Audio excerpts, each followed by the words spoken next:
I know you're all here for tonight's presentation.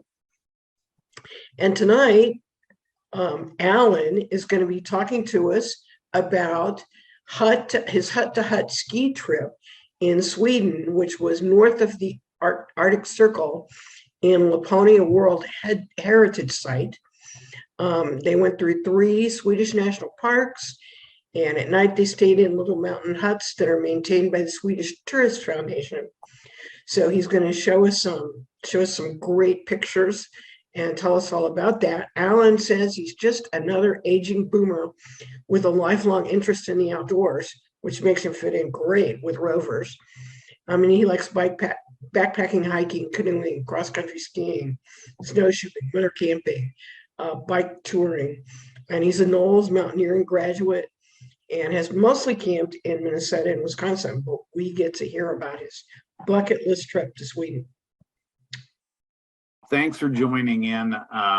This has been a lifelong ambition for me to go on this trip, and I'm excited to share it with everybody. So I, believe it or not, got this idea back as I was a freshman in high school. My copy of Backpacker magazine arrived in the mail. Lo and behold, they have an article about ski touring in Scandinavia and staying in mountain huts. This particular article was from Norway, but Sweden's got the same kind of infrastructure set up in the national parks. So it's something I've wanted to do forever. When you're young, you don't have any money. When you're old, you don't have any time, work commitments and whatnot. So, got to a point where, I'm an empty nester now and time's a little easier to come by. So I started percolating this idea. I wanted to do a guided trip. For a couple of reasons. One is that, every few years Outside Magazine will post an article about somebody dying a mile from a hut in Scandinavia because they got caught in a snowstorm and didn't know where to go. And I didn't want to be that guy. So started looking for guides. Years ago, I met a woman at the Midwest Expo that ran a guiding service in Sweden, and I contacted her just on her mailing list. So I've have the email address and contacted her about, hey, do you guide this type of trip that I'm looking for? And she said no, but then referred me to a company called Laponia Adventures. And both the woman from the expo and the woman who owns Laponia, are former NOLS guides. So, I kind of assume that they would be, you hope at least, they're somewhat competent given the fact that they've, done that since, I don't know anyone at all, going blind. So then I have some guys I winter camp with every year. This is us in Stockholm. I talked a few of them into going with me. I suck at taking selfies, by the way. So I think this is the only selfie in the program. So, left to right, it's John, Mike, and Stan. John and I have been friends since junior high. Went to college together, roomed in college together. I've traveled with him as much as anybody other than my immediate family. And these guys are all online now. They'll be fact-checking the presentation and posting any inaccuracies on Snopes.com. So if I go off the rails, they can correct the record. The trip involved an insane amount of logistics, and this is another area where having a guide really helped. We didn't have to bring skis, we didn't have to buy food. The final leg of the journey, we didn't have to arrange ourselves. So from Stockholm to get that far north in Sweden, you take an overnight train that leaves in the afternoon and drops you somewhere north of the Arctic Circle the next morning. We rented a sleeper car on the train. That doesn't mean I got a good night's sleep, but I was able to lay flat. As we were rolling down the tracks, I'm like, this was nuts. Why bother with the sleeper car? And I got out of the bunk to go to the bathroom in the middle of the night, and I see all the people sleeping in their seats, and it's like, this is money well spent. So I'd highly recommend it if you choose to do this. Our first stop then was Murjek, population 89. We got dropped off on the train here, waiting for a bus to take us to the town where the outfitters are at. It ironically happened to be Easter Sunday when this picture was taken, and we're waiting for the bus. So we've got all of our leftover food and snacks that we had for brunch. I'm fairly certain my mother rolled over in her grave when she saw this, but so it goes. You'll notice at the top of the picture, there's an orange rind that Mike had brought, because Mike's the kind of guy who would bring fruit on a trip like this. I'm the guy with the half bag of chips, because that's the kind of guy I am. And all in all, I think we covered the whole food pyramid there. After a short wait, the bus picked us up. These Volvo buses are really, really comfortable. It was a great ride, and you can see Yakmuk. That's the town we were headed to. So we get to the outfitters place. They picked us up from the bus station in Yakmuk, and we get outfitted with our gear that we needed. Mainly it was boots, bindings, or boots, skis, poles. They supplied all the food. We didn't have to carry that. They did that for us. They also had like thermoses and water bottles and stuff we used.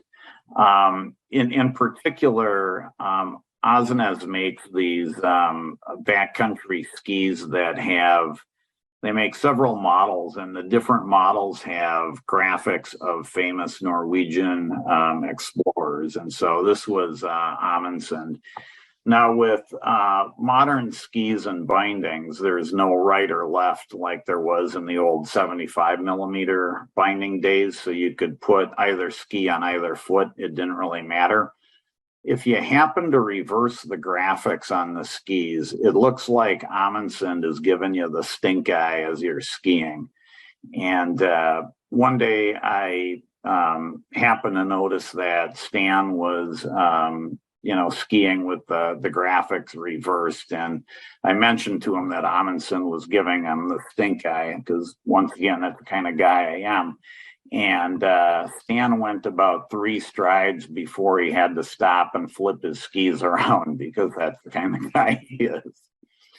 So we're outfitted, we're ready to go, hopping in the car and the van to get us further north. The woman on the left is Lota. The woman on the right is Ingrid. They're both clients, and they're from Stockholm. On the way to the drop-off point, we stopped at the Laponia World Heritage Site. It's a UNESCO site. Really well done exhibit on the area physically, as well as the nomadic lifestyle of the Sami people who live and herd reindeer, etc. It was very well done. I'm really glad we stopped. I wish we would have had more time to kind of soak up more of it. It was very well done, very informative.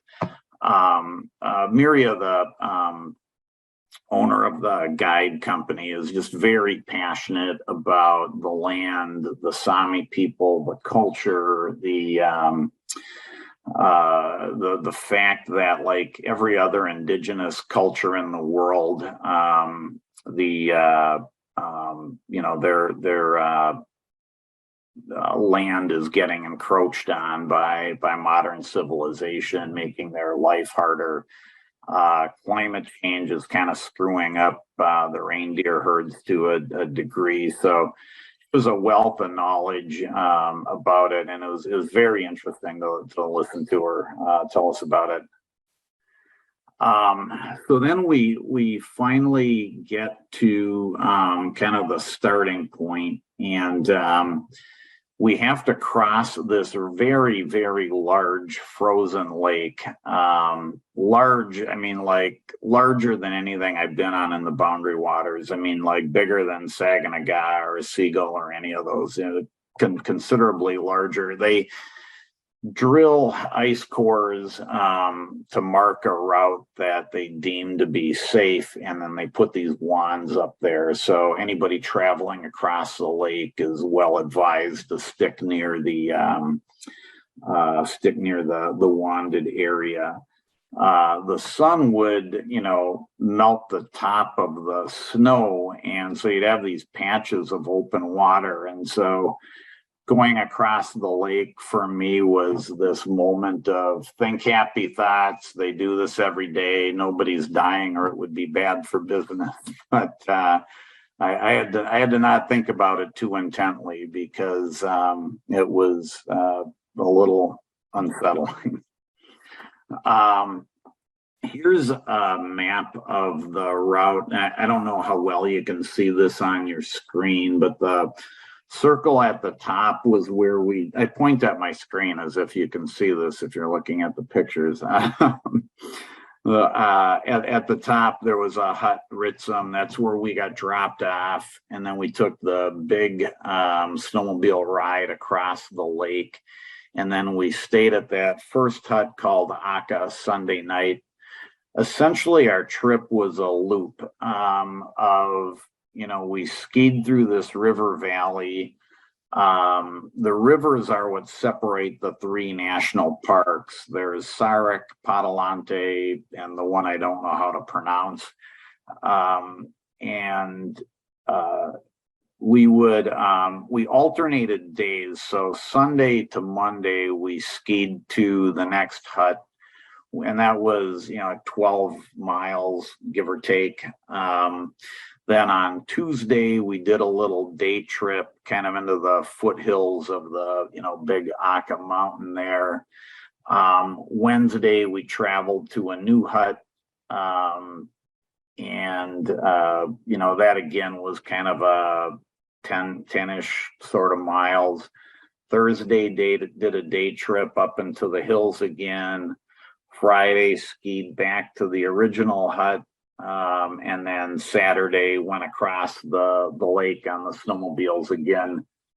Considerably more water on Saturday, as it had been unseasonably warm over the week. So I had that think happy thought moment again as we're going along.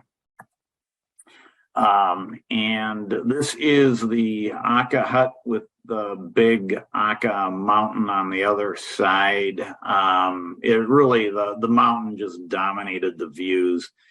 The rest of these slides aren't necessarily in chronological order. I took various ones to just illustrate parts of the trip, but most of the days were just these beautiful clear skies, relatively warm. It was just outstanding.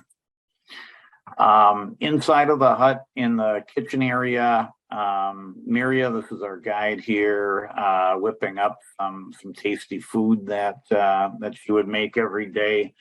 The clients are expected to do, some chores as well, helping out in the kitchen, cleaning up, whatever. Nothing too onerous. The huts are set up so that they've got all the kitchen equipment you want. They're very well thought out. They've got everything you need, nothing you don't need, and it works really well. These big stainless buckets you see are for water. You're meant to leave 2 buckets of water in the hut when you leave, and the firebox full of cut wood, so that if somebody arrives at the hut and they've really gotten beat up because of the weather, it's easy for them to start a fire and get something to drink. This particular hut had a propane gas stove. As you get further out, they would all be wood. The ones closer in have propane. And then for heat, they've got a wood stove. Mike's getting a fire going there, and Stan is supervising his efforts and giving him constructive feedback. Bunk room, each hut had a couple of bunk rooms that slept 4 or 5 people. Our group had 4 male clients, 4 female clients, so that worked pretty well to split up. Slask, my favorite Swedish word that I learned, it means gray water. So because these huts get so much use, they want everyone to dump their gray water into the slask hole, and it's meant to contain all the waste in one spot and then keep the critters out of it. Slask is a great word. The other favorite word was kilgissa, which translates into boy or man guessing. Apparently in Sweden, boys and men, if they don't know the answer to something, will just make up a response and go with it if they don't know what they're talking about. So something I haven't heard of here, so it's just got to be a Swedish thing. Here we're out skiing, going point to point. Hillevi was one of the guides in the bright orange pants that she had. You could spot her from a mile away. And then MJ's a client from Seattle. And just more, big open country that you're skiing through. You've got the mountains kind of bordering it. You'll notice that there's not much in the way of trees. They really only grow to be bush size that far north. So they're very sparse, and you're mostly just out in these open plains. This is the next hut we get to. They're all marked with the Swedish Tourist Federation flag with the logo on it. And then the little sign that says Fallstuga, which means mountain hut. The huts will have a wood shed here. Stan and Mike are cutting some firewood. So that's ready to go as needed. And then the thing on top of the stump is meant to split. So you cut your firewood, and then you can use that to split it. Make it far easier to burn. The huts have various routes and trails to them, and these, just mileage indicators of, distance, from one hut to another. Mike standing there trying to figure out where we are. Interesting food option we had. The meat is dried reindeer meat, and the cheese is a soft, kind of like provolone. They call it coffee cheese. You put a few cheese chunks in your coffee, drink the coffee, and eat the cheese. I didn't really get it. It didn't do much for me, but hey, when in Rome. This was something funny. The mugs have these Swedish Tourist Federation logos on them, and Miriam mentioned they stopped using them because everybody was stealing them for a souvenir. I never thought about stealing one until she mentioned it, but I didn't. But I thought about it. It's like, oh, it is kind of cool. But anyway, back out on the trail. This is Lotta and Pia, both from Stockholm. They work together. They're both doctors. Lotta was really, really interesting woman. Great dry sense of humor.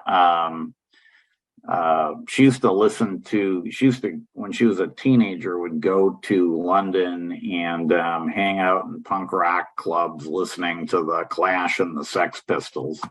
I would have loved to have heard more stories, because I'm sure they've got to be legendary.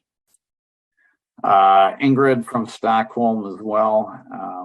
Ingrid was lovely. She was great. Very interesting person. Kind of a part-time artist, and did just some amazing work. Piece of reindeer bone. We're on a top of a ridge having lunch, and that was just laying around up there. So the reindeer go up this high to graze. There's John having his lunch, and it's hard to tell how steep this is, but when you look at how small those little trees are in the distance, you realize we're really quite a long ways up from there. I'm not a great skier, so skiing down this pushed me as close to my limit as I want to be, but I didn't break anything, and I didn't fall too often. The snow had melted on top here, and you can see the moss and lichen that the reindeer feed on. So this is on the way down. I'm not sure who the person on the left is, Hillevi with her trademark orange pants, just helping everybody, work their way back down the slope to get back to the hut for the night. Example of a trail marker that you might find as you're skiing along. They use these signs with an X, and the signs are fairly tall because they get so much snow they have to stick out above the snowfall each year. Wolverine tracks in the snow. Came across those one day. This was getting water at one of the huts. So depending on the hut we were at, you would either get it from a stream. One hut we had to melt snow. This one had a really fast flowing river that we had to fish it out of with this long pole and a bucket. And you'll notice a rope going to John's waist. So you got a harness that you could tie onto a pole, and then, you could dunk your bucket in there and fill up a big container for water. That was a little dodgy. When we were out there, I wasn't really sure if I was standing on ground underneath me or if that was just a big snow shelf waiting to break off. But, once again, we all made it. Although had you fallen into that river, you'd have been lucky to come out of that in one piece, because the water was moving very, very fast, and it was very cold. After we ran out of nerve, then we made Mike do it for a while. He just every couple of times a day go fish out enough water for the next meal. Another interesting food item, if you've been to any kind of ski race, you'll frequently get something called blueberry soup. And for breakfast, we'd have oatmeal or this muesli, and then you put blueberry soup over the top of it. Actually quite good. I was a little surprised, but I liked it. Outside the hut, packing up for the next day's tour. The big orange pack is mine. I had sewn that for the trip. I like to make gear when I have time. This is the snow couch. Lunch would always consist of, you had hot water in your thermos. Everybody had a thermos, and it would consist of cup of soup and then a couple sandwiches you made during breakfast and brought with you, and then some gorp and chocolate. And we would take and dig a trench, pile the snow behind it, and then you'd line it with foam pads, and you would have the snow couch. The snow was unlike anything I've seen before, other than my NOLS trip on Mount Rainier, where it was really dense and compact. You know, you could build a snow couch in Minnesota, but you'd have to pack the snow down and then let it settle and harden before you could sit on it. This was literally dig, throw the pads down, and you're good to go. I really, really liked that snow consistency, and sadly, you don't get it in the Midwest. Stand out in the beautiful terrain that we're at. Here's Mike crossing a bridge to over the river to one of the huts, and you know, Hillevi there made sure everybody got across okay. End of the day from skiing, we're all just hanging out. You know, you can tell how warm it was by, you know, how lightly everyone is dressed. You know, nobody's got a down jacket on. I skied most days in a set of base layers and a pair of gym shorts, and I was more than warm enough. You know, at lunch, throw on a down jacket, and that's all you needed. These are the two guides. Miria's the one holding the water bottle. She's 50% owner of Laponia, and the former NOLS instructor. Very good. I think the world of her. She really had a marvelous trip she put together for us. It was great. She has a 5-year-old and a set of 2-year-old twins. It's like, wow, she's just out there killing it. And then Hillevi on the right, she was an intern, and Sweden has it sounded like a trade school program for outdoor recreation guides, etc. And she was an intern, and I'm not quite sure why I never heard of this when I was going to college. I might have not become an accountant. Hillevi was an amazing athlete. She said her dad had her skiing since she was 2 years old. And it's like, well, that explains a lot, because she could just bomb around anywhere. Really just amazing to watch her go.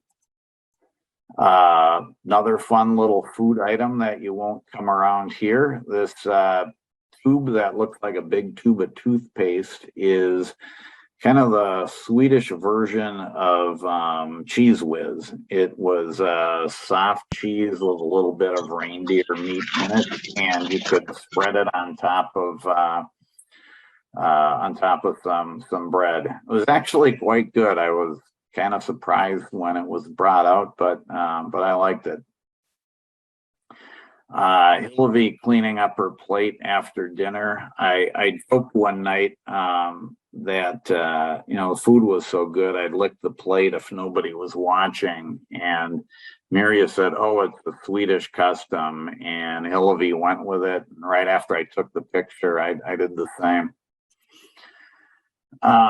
Here's me on this would have been Friday, the last full ski day that we had. In the background along the shore, you can see our final hut. This is that bittersweet moment where the trip, you know it has to end. You have to get home. You miss your wife and your family, but you don't want it to end because you're just having so much fun. So then that bittersweet moment. I skied really slowly that last stretch back to the hut. This particular hut had a wood-fired sauna, so after we were done, we took a sauna and cleaned up a bit. Happened to see a herd of reindeer that night. This picture is blown up quite large, which is why it's a little fuzzy.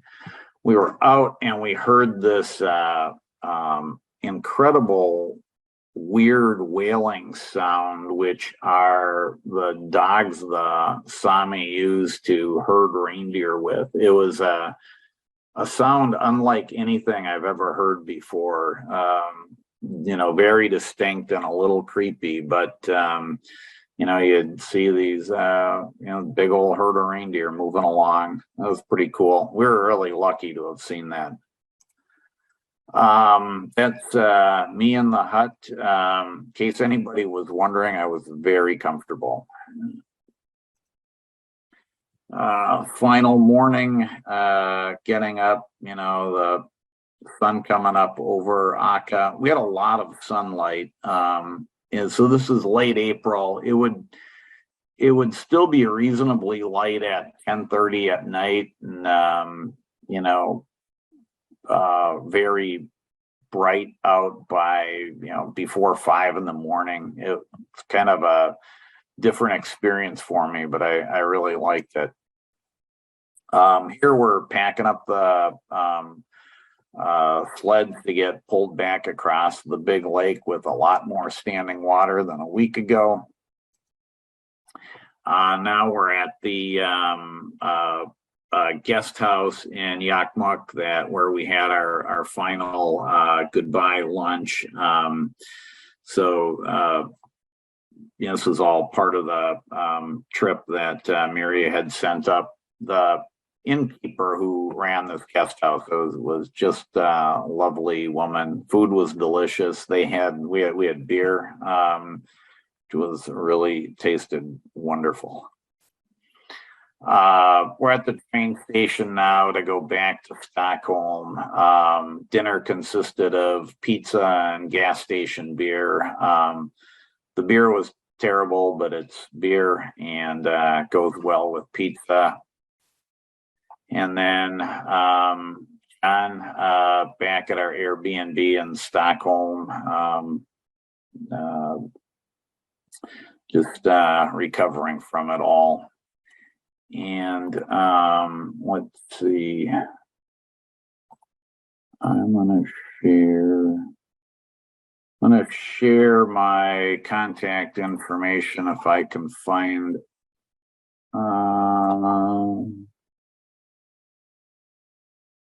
I don't know if people can see that or not, but there's my name and email address, Instagram name, the website of the guide service we use. I highly recommend them if you want to go and ski that area. They're one of the few, if not the only, that are actually licensed to guide in that area. Other services take you there, but they aren't supposed to. But it's really a first-rate operation. I'll stay on and answer as many questions as anybody wants to ask, and anybody can feel free to email me with questions about the trip. I'm happy to answer them. If you're local, I'd even go out and have beers with you. So, fire away. So, Alan, we do have a few questions in the chat, but also I'm wondering if maybe you could drop that contact information in a chat too. Yeah, how do I drop that into a chat? Otherwise, maybe we can send it out to the e-group too,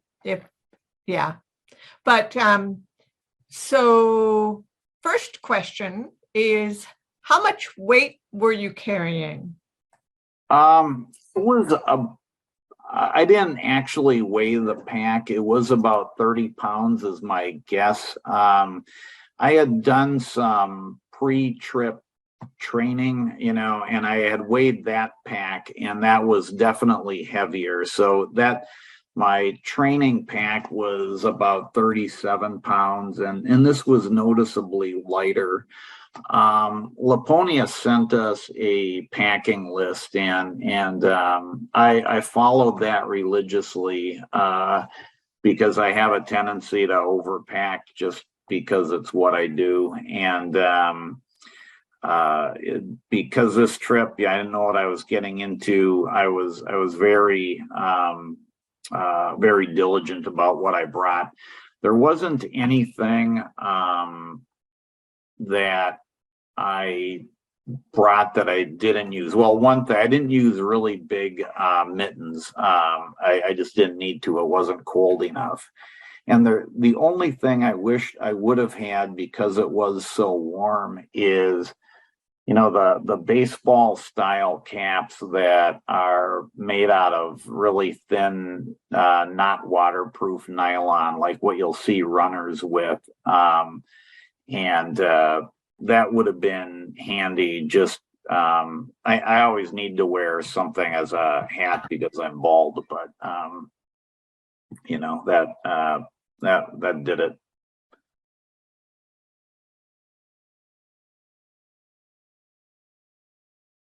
So there were some questions about food, and so Jean was wondering, did the guides carry the food, or was it split among everyone, or was there some other kind of arrangement? Yeah, so the only food you carried was that day's lunch, and the guides transported the rest. So you would have a thermos and another 2 half-liter Nalgene bottles. So those were your fluids. You got 1 freeze-dried meal as a way to eat something if you're out and you get caught in a storm. The guides had a big Hilleberg tent that we could huddle into if we needed to. And then otherwise you just had your cup of soup, 2 sandwiches, chocolate and gorp, and the rest of the food. The guides had a pulk that they transported everything with, so that worked out quite well. So we had a couple of questions about when you went and what the temperatures were like. And I know that some of these answers are in the chat, but I'm not sure that the people on the recording. Yeah, so we were there end of August and end of April. We got done. We got done about the 29th of April, somewhere in that range. So that week. And yeah, I saw in the chat the temps. They were quite warm. The first 2 days were cooler, kind of more seasonally appropriate, if you will.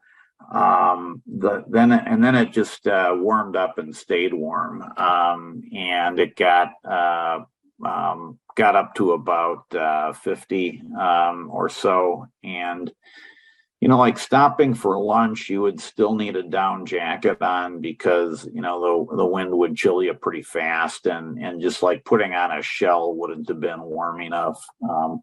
So we did use all our gear. I think you have to be prepared for it. It could just as easily go down to 0 degrees as it could go up to 50, and so if we had all been huddled inside the Hilleberg tent, that would have been, you'd have been really happy to have some warmer stuff at that point. We had a question about the distance you covered and then also how much it cost.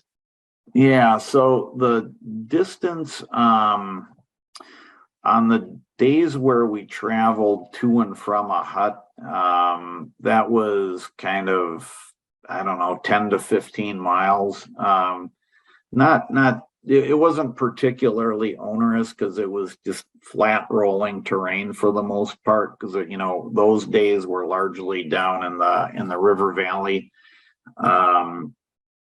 And then the day trips would have been shorter, but we would go up on these higher plateaus, and so there was a bit of climbing involved with that. The skis had skins that you could put on for climbing, which is something I've never used before. And man, that was amazing. That's like having four-wheel drive. I thought that was pretty cool. So I'm not that great of a skier. I was easily one of the worst in the group, and anybody with a moderate level of skiing ability can do this. They set a reasonably moderate pace. If you think about skiing 10 miles, if you've got all day to do it, you don't have to push yourself very hard. In fact, the first couple of days I had to keep telling myself to slow down. I was so excited to be there that, like, oh my God, I'm finally here. And it's like, don't blow it, just slow down and soak it in. So I saw in the chat, where were the other people from? So there were 8 clients. Mike and I are from the Twin Cities. John and Stan are from Milwaukee. There was a woman from Seattle, and then 3 women from Stockholm. Did you see Northern Lights? No, sadly, it was far too bright out at night. That area ramps up on daylight faster than it does back home, being that far north, and consequently in the fall would ramp down on daylight. So it was light well past 10:30. If you had to get up in the middle of the night to go use the outhouse, there was so much light reflecting off the snow you didn't need a headlamp. It was really cool. I enjoyed it a lot. Costs. I think I had budgeted $4,000 for the whole thing, and that was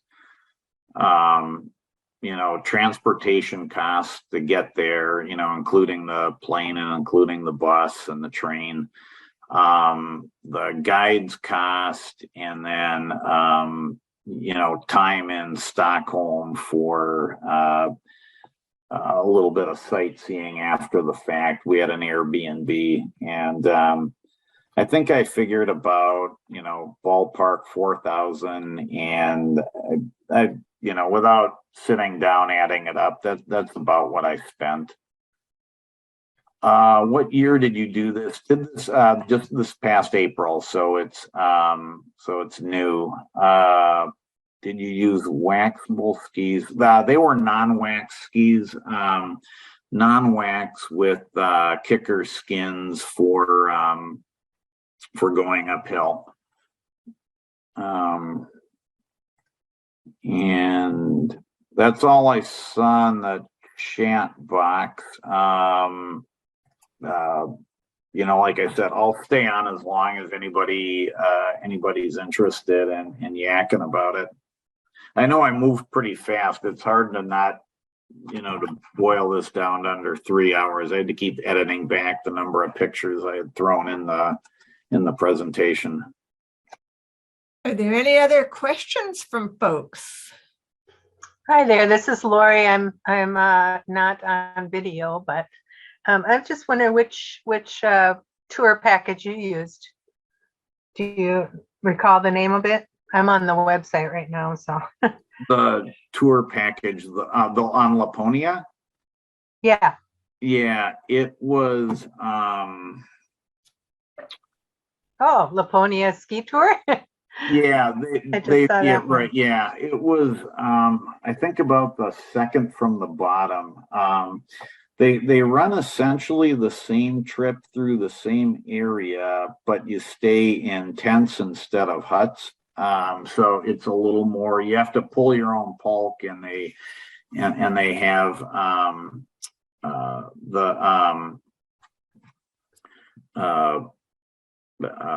so it's a little more rigorous than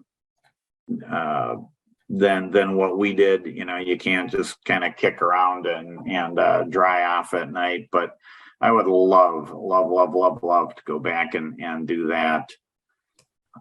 Somebody said, mention the snow depth. It was a lot. I haven't been in snow that deep probably in my life. Maybe again on Rainier, but that's it. When you go to the outhouse during the middle of the night, there would be a packed area where everybody walked, and that would support your weight. The minute you stepped a little too close to the edge of the packed area, your leg would go through all the way up to your right up to your crotch. So it was. I'm sure they had 5-6 feet of snow on the ground. It was incredible. One of the nights where I went down to my crotch, I was just wearing Crocs, which they had recommended for hut slippers. And I had to point my toe up. If I yanked my leg back up, I'd leave my Croc behind because I didn't fasten the heel part of it. So I had to point my toe back up and very gently lift it out of the hole. And it's like, okay, I got everything I started with, so we're good. How many total days was it on the ski trip, or the skiing part of the trip? Or yeah, so the entire trip was a calendar week, so 7. The first and last day were getting to and from. So 5 days of skiing, and 3 of them were travel days, 2 of them were day trip days. So how many huts is that you stayed at then, or how many nights, I guess you could say? Yeah, so there were 6 nights in huts. We stayed in 3 different huts, 2 nights in each one. The hut system is amazing. I mean, they're everywhere. You wouldn't have to go nearly this far north in order to access the hut system. When we were on the train headed north, it was amazing the number of people getting on the train that had a backpack and they had a set of skis, and most of them were dressed ready to hit the trail. So wherever it was they were getting dropped off, they were going to start skiing right from the get-go. They've got their boots on. They're wearing their shell garment and a base layer, and they're ready to go. So it was really interesting to see. There were a lot of people that looked like they were just headed into the backcountry for some amount of time. And I assume most of them were using huts because their packs weren't large enough to have, a heavy sleeping bag and a tent or anything like that.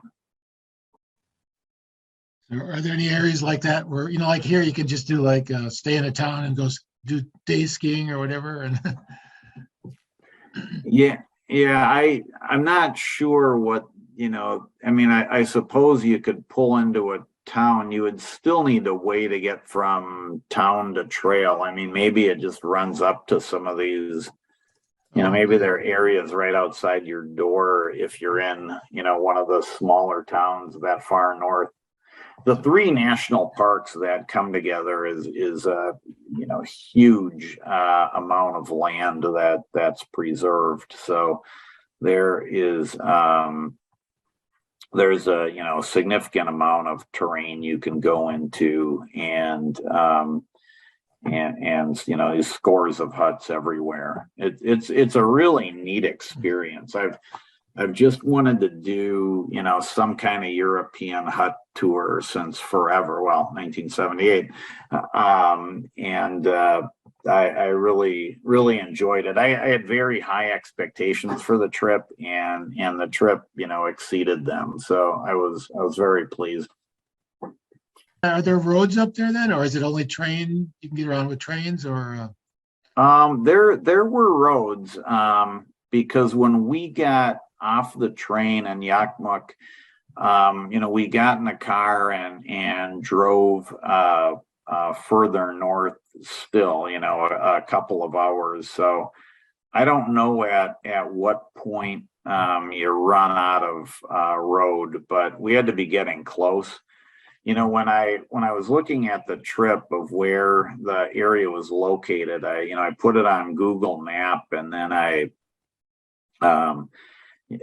expanded that, and the area we were at was north of Iceland, north of Hudson Bay, and north of most of Alaska. So there's not a whole lot until you hit the Arctic Ocean at that point. And the same